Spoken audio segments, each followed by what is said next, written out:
A lot of people don't know that we're sisters. That's something I never talked about in the beginning because I didn't want it to be a crutch. I didn't want people to be like, oh, that's her sister. I didn't want that to be my accolade of mine. But now that, I've solidified my spot, then I go ahead and talk about it. But a lot of people don't know it. This is what happened when Sommore finally opened up about her complicated relationship with Hollywood actress Nia Long. And what came out of that conversation reveals a lot more than most people were prepared to hear. These two women have kept their distance for years, and while neither of them has ever laid out the full story in one sitting, enough has surfaced through interviews, social media moments, and industry whispers to draw a very clear picture. Today, we are walking through who these women are, why they buried their connection for so long, what fractured any chance of a real bond between them, and what Sommore choosing to walk away tells us about the version of Nia Long that exists when the cameras go dark. Most people had no idea Sommore and Nia Long were related, and that was entirely by design. The first public acknowledgement of their biological connection came when Sommore sat down with Divine Martino and explained her reasoning with a directness that left little room for interpretation. She refused to let Nia's name become a stepping stone, a shortcut, or a whisper that followed her into every room she walked into.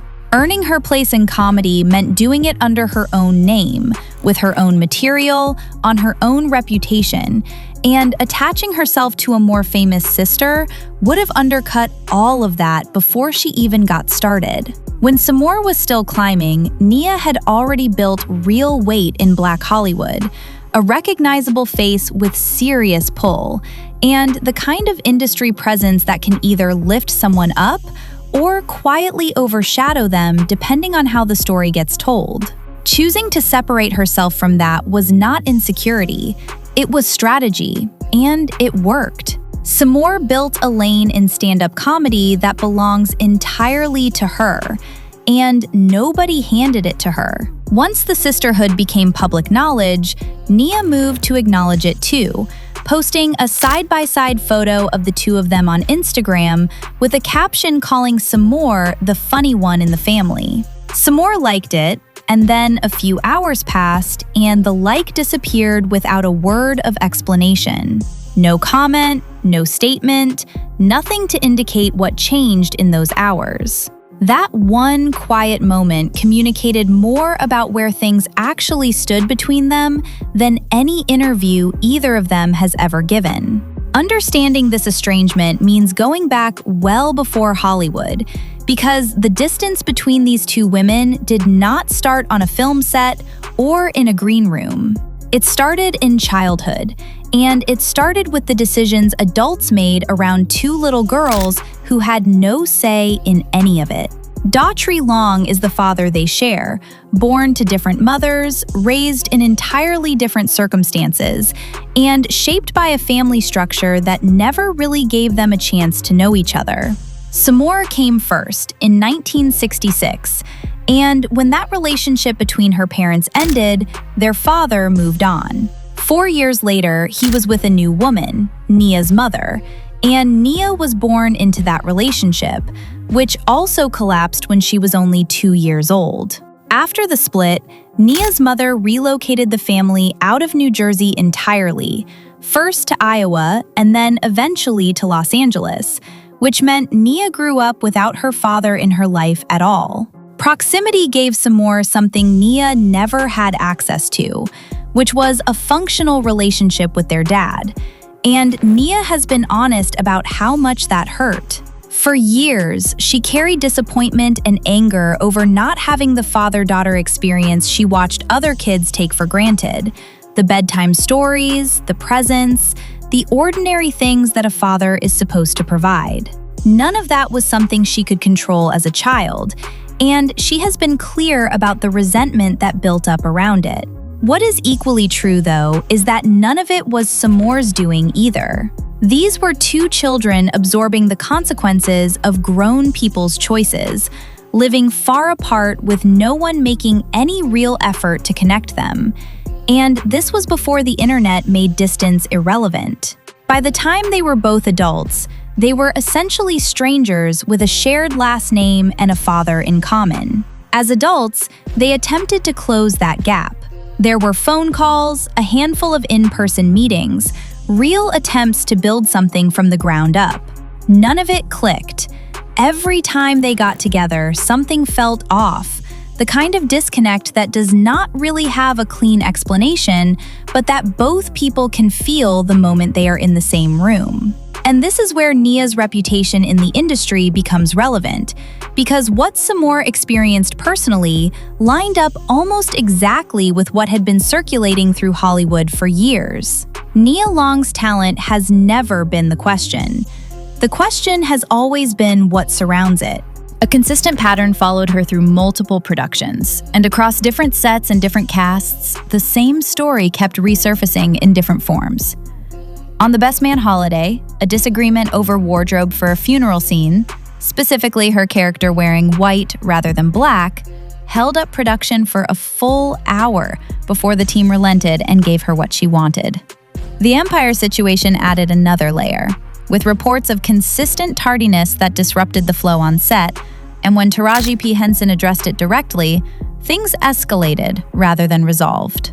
Alongside the punctuality issue came reports that Nia began pushing for her guest role to expand in ways that would place her in direct competition with Taraji's character Cookie, a move that landed with no support from anyone on the production.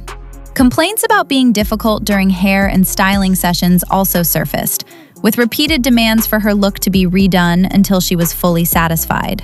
Nia has addressed all of this on her own terms. She knows her light, her angles, her makeup, her hair, and she is not going to let someone else make those calls for her. She framed that position as a Black woman refusing to shrink in an industry that has historically ignored or dismissed Black beauty standards, and she stood by it without apology. That framing carries real weight and deserves to be taken seriously. But there is a line between advocating for yourself and expecting an entire production to reorganize around your preferences. And multiple people who worked alongside her indicated that line got crossed. Sommore walked into her adult relationship with Nia already aware of that reputation, and she decided to set it aside and give her sister a fair shot. Rumors are rumors, and she was not going to let other people's experiences determine how she showed up.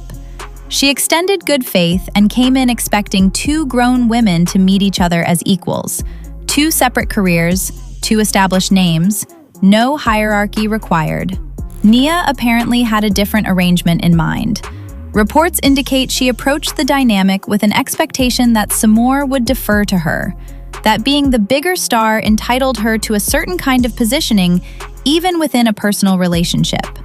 Sommore recognized it, named it internally, and declined to participate. When it became obvious that equal footing was not on the table, she drew a boundary and held it there. In an interview where someone asked directly whether she and Nia were close, Sommore kept it short and clean. We have the same father, so yeah, my dad is proud. Are you guys close? We speak from time to time, but we're not. I won't be babysitting her kids, no. You so silly. You all right with me, girl? That's how it is in life. I tell people all the time, we have the same father. We're not necessarily sisters. When Daughtry Long passed away in 2020, Nia wrote a tribute that named her sisters, including Sommore by her full name, Lori, honoring their father and acknowledging what his life meant. That tribute stands as the last time either of them publicly acknowledged the other with any real substance. Since then, nothing. Sommore came into this with genuine openness, tried more than once to make something real out of it. And when the effort kept running into a wall of entitlement and imbalance, she chose her own peace over a bond that was never actually going to materialize. That is not bitterness, that is clarity. Not every blood relationship becomes a real one, and sometimes the most grounded thing a person can do is accept that, release the expectation, and move forward without turning it into a public event. Sommore built her entire career without leaning on Nia's name, and she is navigating the rest of her life the same way. As for Nia, she does not appear to be carrying much weight about it either. Two women, two separate lives, and a story that most of Hollywood never even knew was unfolding. Now you do. Drop your thoughts in the comments, hit the like button, and subscribe if you are new here. We will see you in the next one.